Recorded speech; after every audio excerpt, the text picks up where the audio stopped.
सभापति महोदय,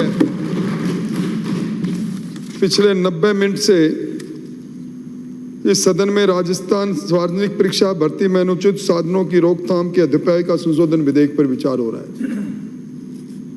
बहुत बिरले मौके होते हैं सभापति महोदय जब सदन कुछ मामलों में एकमत हो जाता है, एक राय और एक स्वर में बोलना प्रारंभ कर देता है, और ये तब करता है जब कोई ऐसे प्रकरण सामने आते हैं जो आने वाले भविष्य को भी लील कर सकते हैं।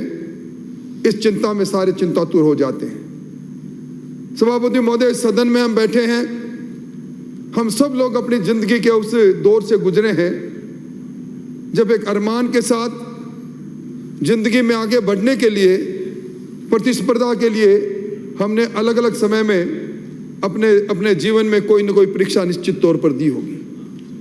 और उस समय जब मन में आप सोचें, उस जगह पर बैठकर हम अपने आप को देखें जहां राजस्थान का 1,03,00,000 वो विद्यार्थी, जिस विद्यार्थी ने 18 महीने के अंदर 16 परीक्षाएं दी, जिसकी 16 परीक्षाएं रद्द हो गई, 26 परीक्षाएं दी, 400 करोड़ रुपए उस विद्यार्थी के परिवारजनों ने सिर्फ फीस के सरकार को इसलिए दिए कि सरकार अच्छा इंतजाम करेगी। सभापति महोदय, मैं एक प्रकरण के बारे में मेरी निजी जानकारी है। मैं तारानगर से भी एक बार विधायक रहा हूं। तारानगर के पास में भादरा और नौर भी है। जब नौर का एक कन्हैयालाल पारिक आत्महत्या करे और सुसाइड नोट में अपने पिता के नाम लिखता है, पिताजी मैं 2nd ग्रेड के प्रश्न पत्र फिर लीक हो गए, आप धान मंडी के अंदर बोरी उठाते हो, आपने मुझे सीकर में पढ़ने के लिए भेजा, मैंने पूरी मेहनत से पढ़ाई की और मैंने आपको विश्वास दिलाया था कि इस बार परीक्षा हो जाएगी, आप मेरी सगाई के बारे में बाद में सोचना, मैं 2nd ग्रेड का टीचर हो जाऊंगा। फांसी के फंदे पर लटक गया। सभापति महोदय, आप चिकित्सक भी हैं और विद्वान भी हैं। ये जो आप देख रहे हैं आजकल, ये मानसिक अवसाद के कारण हमें प्रतिदिन समाचार पत्रों में देखते हैं, कोटा के अंदर, आपके अंदर खुद गृह नगर के अंदर, दूसरी जगह पर बच्चे आत्महत्या करते जा रहे हैं। बच्चा आत्महत्या इसलिए भी करता है कि उसके अरमान, पिता और माता पिता के अरमान को पूरा नहीं कर सकता। इसलिए मैं निवेदन करना चाहता हूं, यह जो बिल है सभापति महोदय, 1 वर्ष पहले इसी सदन में हमने एंटी चीटिंग बिल 2022 को पारित किया था। उसमें मंत्री महोदय आपने ही कहा था कि आज तक सजा का इतना प्रावधान कहीं नहीं हुआ, और आपने उस वक्त यह भी कहा था कि जो पहले Rajasthan public examination and on prevention of interference act 2092 है, ये नखहीन है, दंतहीन है, इसमें सजा का प्रावधान नहीं, एक डर नहीं बन रहा उन लोगों के जो इस पेपर लीक के अंदर किसी न किसी तरह अपने आप को खपाए हुए हैं। एक गिरोह बन गया, बच्चों के जीवन के साथ खिलवाड़ हो रहा है, और आपने सजा का प्रावधान किया था। उस एंटी चीटिंग बिल के अंदर 10 वर्ष की सजा और 10 लाख का जुर्माना। अब आप इस 10(2) के अंदर इसी मूल अधिनियम में एक संशोधन लेकर आए हैं और कह रहे हैं कम से कम 10 वर्ष और उम्र कैद भी हो और जुर्माना भी 10 लाख से 10 करोड़ का हो। इसका मतलब महसूस किया सरकार ने, हमने जुर्माना बढ़ाया, हम एक कानून लेकर आए, उसके बाद भी जुर्म रुका नहीं, जुर्म लाइलाज हो गया। मंत्री महोदय, ये जरूर बताएं, क्योंकि जिस एक्ट की मैं बात कर रहा हूं विधानसभा ने पारित किया, 5 अप्रैल 2022 को इस राज्य में इन्फोर्स हो गया, गजट नोटिफिकेशन हो गया उसका। तो 5 अप्रैल 2022 तक के बाद आज आप अमेंडमेंट लेकर आए हो तो कोई ना कोई आधार निश्चित तौर पर होगा, क्योंकि आपके पास तो बड़े ज्ञानी, विज्ञानी और बड़े अच्छे लोगों की टीम है। और आपने पहले भी अपने बिल में कहा, एक बिल में बात करते हुए कहा कि हमारे विशेषज्ञ है हमारे पास, तो उन विशेषज्ञों ने आपको ये राय दी होगी कब इस बिल में सजा का प्रावधान आप करो, तो मुझे जरूर निश्चित तौर पर बताएं। सभापति महोदय, कुछ कानून ऐसे हैं, कुछ एक्ट ऐसे हैं जिनका पालन से काम नहीं, इसको लागू करने वाले की सरकार की नीति और रीति क्या है, नीयत क्या है, मंशा क्या है? इस राजस्थान के अंदर एंटी चीटिंग बिल की बुनियाद में रीट है। रीट के अंदर मुझसे पहले वक्ताओं ने चर्चा की, 26 लाख बच्चों प्रवेश मिले। सभापति महोदय, मैं भी उस दिन मेरे निर्वाचन क्षेत्र में था, मेरे पास भी टेलीफोन आ रहे थे कि हमने इन बच्चों के लिए इस धर्मशाला में इंतजाम किया, हम सुबह पहले चाय पिलाएंगे, 5 बजे इनको उठाएंगे।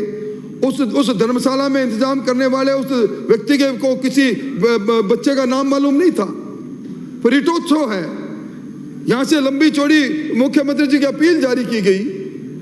मुख्यमंत्री जी की अपील पर राजस्थान के आवाम को विश्वास करना ही चाहिए, पर परिणाम क्या निकला? रीट का पेपर आउट हुआ, पूरे राजस्थान में चर्चा हुई। और हम जब तक बुनियादी बातों पर नहीं जाएंगे मंत्री महोदय, ये रीट का पेपर स्ट्रांग रूम से निकलता है शिक्षा संकुल के, 2 चाबियां एक होती है जब वो खुलता है, तो इसका मतलब हमारे सिस्टम में जिन लोगों को, जिन किरदारों को हमें जिम्मेवारी देते हैं इस प्रकार की परीक्षाओं में, एक आदर्श व्यक्तित्व मानते हुए जिम्मेवारी देते हैं, वो बिल्ली ऐसी पालते हैं कि वो दूध चट कर जाती है। सभापति महोदय, कोई बड़ी बात नहीं, इस प्रकार के गुनाह हो जाते हैं, पर जब कभी भी इस प्रकार के गुनाह हो, उस समय हमें क्रिमिनल जुरिस्प्रूडेंस के आधार पर, उस समानता के आधार पर, सख्त कानून के आधार पर, समाज सुधार के आधार पर जड़ तक जाएं। मैं किसी को सनसनी फैलाने के लिए बात नहीं करता, पर सवाल इस बात का है कि उस रीट की पेपर में प्राइवेट लोग आए तो आए कैसे सुपरवाइजर बने? वो किसी भी संगठन से उनका नाम हो सकता है। और सभापति महोदय, कुछ बातें अनुत्तरित होती है, जो बातें नेपथ्य में गूंजती रहती है, चिल्लाती रहती है। आपने डीपी जारोल जी को बर्खास्त किया, मैं स्वागत करता हूं। बर्खास्त की बुनियाद क्या थी?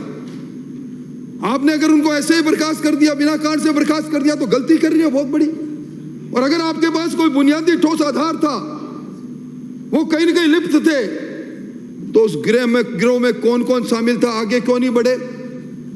सभापति महोदय, मैं 4 फरवरी 2022 को डीपी जारोली जी का सोशल मीडिया में अपनी फेसबुक से उन्होंने जो मैसेज किया, वो मेरे ध्यान में था। उन्होंने कहा कि मैं तो बलि का बकरा बनाया जा रहा हूं। इसमें नेता और अधिकारियों के गठजोड़ ने सारा काम किया है। सभापति महोदय को जिम्मेवार जो सेकेंडरी बोर्ड का चेयरमैन हो, माध्यमिक शिक्षा बोर्ड का, जिसके अंदर लाखों विद्यार्थी परीक्षा देते हो, उसको बर्खास्त आप करते हो। उस परीक्षा की क्या हो रही है जिसका चेयरमैन वो था, और वो सोशल मीडिया पर जब ये बात कहता है, तो कहां ये हमारे पुलिस अधिकारी किसको पूछ रहे थे? क्यों नहीं उसकी तरफ आगे बढ़े?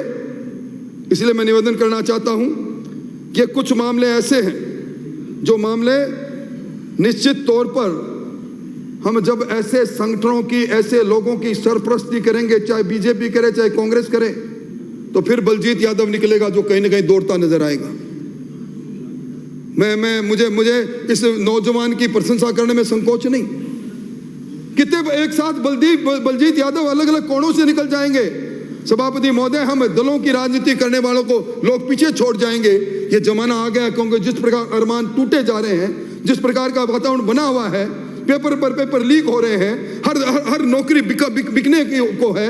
आज सवाल खड़ा नहीं होता। मैं समझता हूं निश्चित तौर पर आपको इस बारे में बात करनी चाहिए। और ये 5 अप्रैल के बाद में, ये नोटिफिकेशन के बाद में आपके 7 पेपर लीक हुए हैं, जो मेरी जानकारी है। सभापति महोदय, इसके मूल एक्ट में आपने परीक्षार्थी और प्रत्यक्ष अप्रत्यक्ष रूप में अनुचित साधन का उपयोग करता है 3 साल की सजा और 1 लाख के जुर्माने का प्रावधान कर दिया। आपने 10(2) में परीक्षा संचालन का करने वाला अनुचित साधन में लिप्त होता है तो 5 साल को 10 साल कर दिया। आप उम्र कैद कर रहे हैं, 10 को 10 करोड़ कर रहे हैं। पर सेक्शन 12 जो आप लेकर आए थे संपत्ति कुड़क का, मंत्री महोदय, सबसे यक्ष पर्सन ये है। आप जरा एक बार में आप खुद ही FIR पढ़ दें। अब तक एंटी चीटिंग बिल के इस पास होने के बाद 5 अप्रैल के बाद, मैं सिरोही से आने वाले माननीय सदस्य की बात से सहमति व्यक्त करता हूं।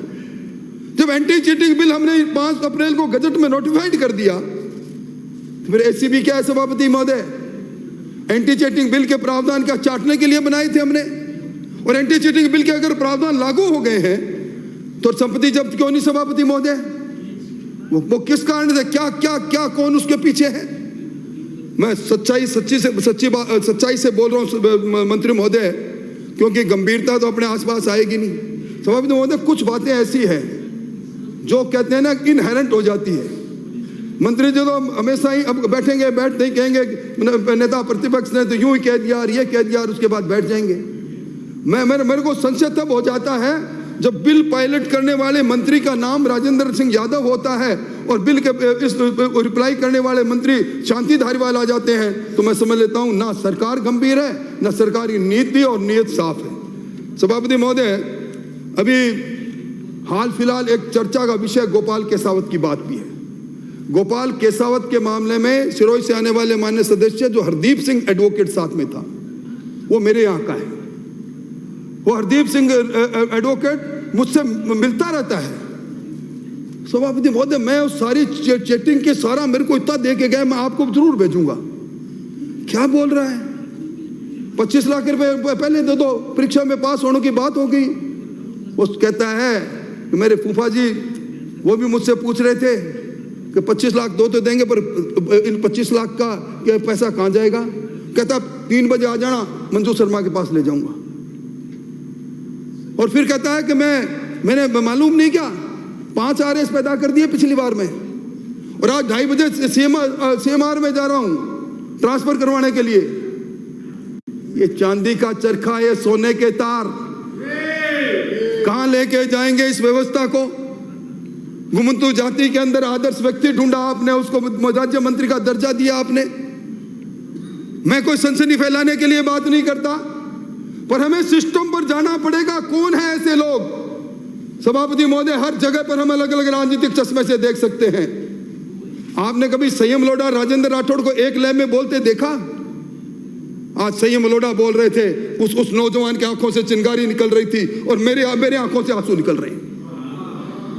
इसलिए सभापति महोदय, मैं पूछना चाहता हूं मंत्री जी, ये जो पुलिस भर्ती परीक्षा हुई थी, ये SI का देखा आपने? एक ही जिले से 100 चिन्हित, सांचो और कहीं से भी हो, मैं उसकी बात नहीं कर रहा हूं, पर क्या अपने इस बात की ये अकस्मात भी हो सकता है सभापति महोदय। मैं उन बातों पर नहीं जाना चाहता कि लक्ष्मणगढ़ से आने वाले हमारे नेताजी के परिवार में एक ही साथ 3-4 अधिकारी RS क्यों बन गए, अकस्मात बात हो सकती है। मैं उस बात पर भी जाना नहीं चाहता कि इंटरव्यू में एक जैसे नंबर क्यों मिल गए, अकस्मात भी हो सकती है सभापति महोदय, कई बार होता है। पर कम से कम ये बात क्या है, माजरा क्या है, ये कहता क्या है, इस पर तो निश्चित तौर पर जाना चाहिए। और जो परीक्षा लीक हुई आपकी इसकी सब इंस्पेक्टर की, मैं धन्यवाद देना चाहूंगा। ये जोटवाड़ा में दिवाकर पब्लिक स्कूल, आपने वहां गिरफ्तारी भी की, पर उस स्कूल की मान्यता भी रद्द कर दी। पर वो यूपी वाले हमारे बाबा जी जैसा बुलडोजर क्यों नहीं चला जी? क्यों नहीं जब्त किया आपने उसकी संपत्ति? क्या माजरा है? क्यों ये शक की सुई क्यों घूमती है? सभापति महोदय, मैं निवेदन करना चाहता हूं, यह बिजली के टेक्निकल अधिकारी हेल्पर की परीक्षा मैं सिर्फ उन्हीं की जिक्र कर रहा हूं जो 5 अप्रैल के बाद हुई। परीक्षाएं रद्द हो गई, 6 केंद्रों में पेपर लीक हो गया, परीक्षा दोबारा कराएंगे। क्यों लीक हुई, कौन किरदार है, कैसे लीक हुई? ऑनलाइन परीक्षा है, ये कह के छोड़ दिया। ये ऑनलाइन परीक्षा कराने के अंदर कौन कौन लोग आ रहे हैं, किस प्रकार के लोग आ रहे हैं, किस प्रकार ठेका ले रहे हैं, समझ में नहीं आया। ये वन रक्षक की परीक्षा, ये कर्मचारी दीपक शर्मा और 10 लोगों को गिरफ्तार किया, कर्मचारी चयन बोर्ड ने परीक्षा रद्द कर दी। पर उसके बाद हुआ क्या? आपने एंटी चीटिंग बिल के अंदर डेजिग्नेटेड कोड क्यों नहीं बनाया अब तक? किसने हाथ पकड़ रखा आपका? डेजिग्नेटेड कोड बना के फास्ट ट्रैक के माध्यम से क्यों नहीं इनके ट्रायल स्पीडली करवाते? क्यों नहीं इनको सजा करवाते? ये सभापति महोदय, कुछ सवाल ऐसे हैं जो निश्चित तौर पर यक्स-पर्सन खड़े कर देते हैं। मैं धन्यवाद देना चाहूंगा उन पुलिस अधिकारियों को।